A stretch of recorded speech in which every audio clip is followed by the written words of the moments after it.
Well, the LGBTQ has to do with gender issues, number one, and then identity. If the voice of the good is not loud enough, then the voice of the bad will overtake. What do you think is the way out? The thing that Africans should get to know is that Africans can develop Africa.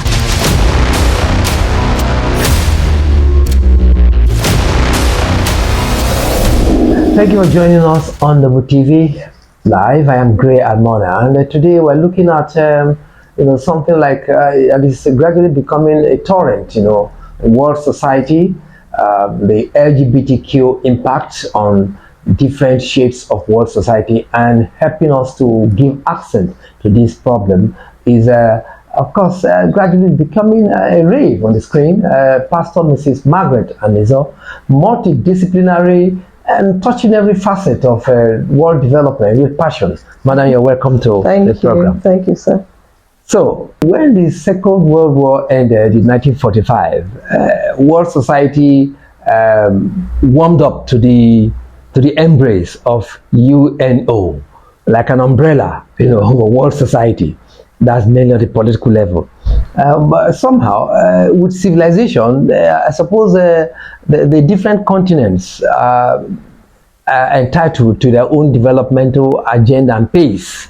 Oh. But right now, the lesbian, gay, bisexual, so like a torrent, the LGBTQ is impacting on world society, and those countries that one feels are supposed to actually be flexible have not formally accepted it, but they're pressurizing mostly those in the third world. So how do you see this impact of LGBTQ, especially as it has to do with world order, universal social justice, and things generally in that aspect? Well, the LGBTQ issues on ground has to do with gender issues, number one, and then identity. People want to impose a certain construct of gender on people, and there are many things that can make that happen. Especially with the world becoming a global village. People are learning all manner of things, and there's a lot of information people have now received from other societies, and is impacting on our culture and our beliefs. But primarily it has to do with identity. People, it's like being born a male and you just get up one day and say, I don't think I'm a male because I'm so handsome. I think I should be a female. And begin to do some plastic surgeries or advised to take some hormonal drugs just to be what you want to be. So it's impacting negatively on our society, and it has spread so much that most of these people are in various disciplines. They are in various sectors of government, and so they are bringing out laws, imposing what they believe as should be their right on everyone. I'm happy, madam, that you use that word imposing, because that's the operative word. The cultural policeman of the world, maybe self-appointed cultural policeman of the world, United States of America, expected to actually be flexible. It's surprisingly there's some kind of cultural and psychological division with regard to this phenomenon. So why, with that kind of complexion, the same cultural policeman is insisting that country in a black country A, country B, country C in black Africa, should come up with a definitive opposition to it? So how do you see this kind of seeming imbalance? Well, the fact is that we are really, the world is coming to an end. We are in the end time. Yes, because but do you think determinists believe that the world will come to an end physically? Well, many people don't believe the world will come to an end. They don't believe that. Yes, but we're actually in the end time where people are really lovers of themselves, and anything can happen. Yeah. Yes, so people, they can change their identity. They can love themselves above what I mean. The self-love Yes. has become magnified. Yes. Yes, the self-love. So people is more like, who I want to be is who I want to be. Even if I want to put a hole in my ear, Yes. or whatever thing, or I want to wear an earring in my nose or my head, anything at all goes, because people are self-conceited. Yes. Yeah. So how does it now rub off on, you see, the notion of a global village? That means every constituent of the global cultural spectrum, contributes to the, universal impulse that brings the world together. So why is it that, again, Africa and the third world are the receiving end?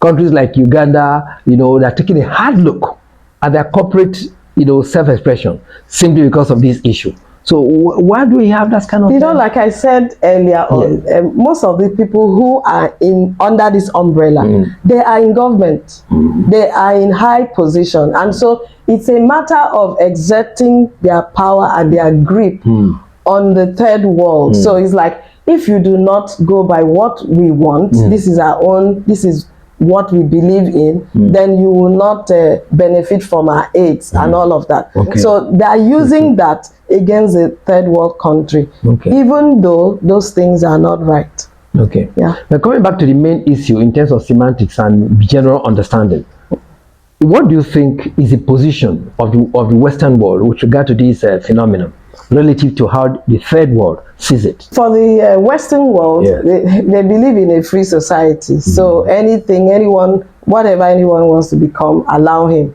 You're entitled to yes, your choice of gender, and it is not helping issues at all. It is not, because so on the composite side, how does Africa, or how do Africa and the rest of the third world say it? Africa and the rest of the third world, they are not for that. They believe that you are born as male or female. Okay. Yes, that you don't have the right to now decide on what gender you want to take. Yes. Yes. Okay. We recall, not quite long, an athlete or a lawn tennis legend, she found herself caught in this fiasco, and somehow the Western world took a rather liberal look at the whole thing.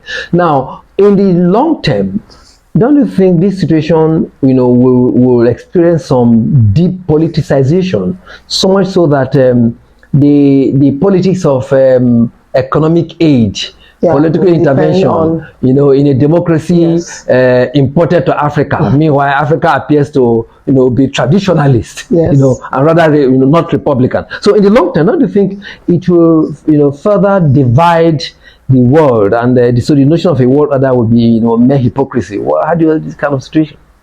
Okay, the issue of a world order would be this kind of situation, yes, where A says B, you should do this, and B tries to, recoil into his share and say, look, A, leave me to my own impulse, leave me to my own instincts.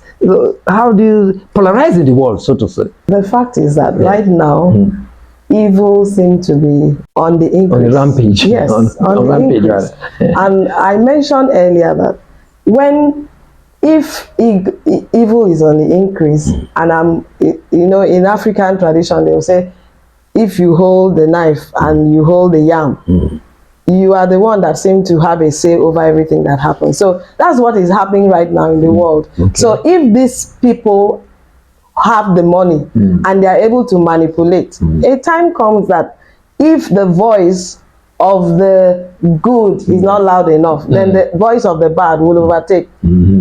So just in one statement, before we round off this production, what do you think is the way out? Can we come to a common table? Can the northern hemisphere and the southern hemisphere come to a common cultural table?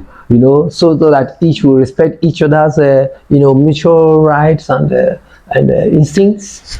What is the way out of this some seeming fiasco? It is hard for them to come to a global cultural table, because the world as it is, there's always somebody who wants to lord over the other. So Yes. it's difficult to ever come to that. But the fact is that whatever we believe in that is right, we should hold on to it. Okay. Because they call Africa the dark continent. We are not dark. We have a lot of light.